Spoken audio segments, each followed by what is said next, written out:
Conyers also announced that he was endorsing his son, John Conyers III, to replace him in Congress. That endorsement came in the wake of a New York Times report that suggested another relative of the 88-year-old Democrat would run for his seat. "My legacy can't be compromised or diminished in any way by what we're going through now. This too shall pass," the long-serving congressman said. "My legacy will continue through my children.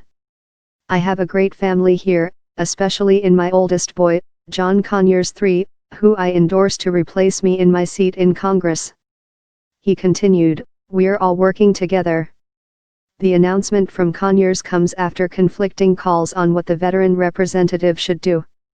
While supporters in his hometown of Detroit have said Conyers should stay the course, his colleagues back in Washington have urged him to immediately resign. Last week, House Minority Leader Nancy Pelosi called for Conyers to resign just days after citing the congressman's legacy on Meet the Press. She faced backlash for those remarks and later issued a statement saying that legacy should not excuse harassment. When asked about the harassment allegations on the radio show on Tuesday, Conyers said, "Whatever they are not accurate. They are not true. I think they are something that I can't explain where they came from." Earlier in November, BuzzFeed News reported that the congressman had paid a $27,000 settlement to a former employee who had accused him of sexual. Longtime Democrat has admitted to paying the settlement, but denies sexually harassing anyone. Last week, his accuser went against the terms of a non-disclosure agreement and broke her silence about the allegations.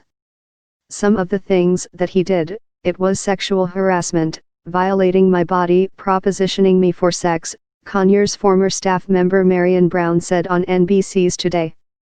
"He has touched me in different ways and it was very uncomfortable and very unprofessional."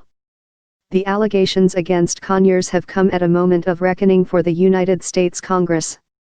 Congressional leadership has taken steps to show that they are taking the issue seriously, most recently mandating that every member and their staff undergo regular anti-harassment and anti-discrimination training. A bipartisan bill that would change the way complaints are handled has been introduced in both houses.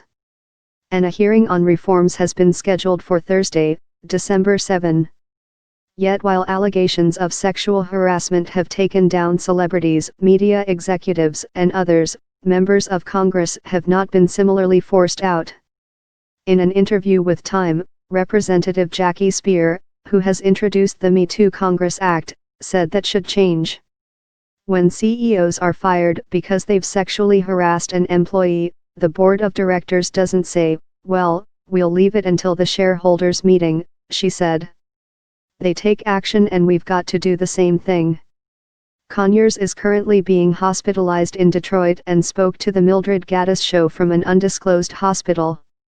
When asked if information about sexual harassment settlements that have paid by other members' offices should be made public, Conyers said, "I think there should be a complete disclosure and revealing to all of the citizens of the country of what your federal legislators are doing or not doing."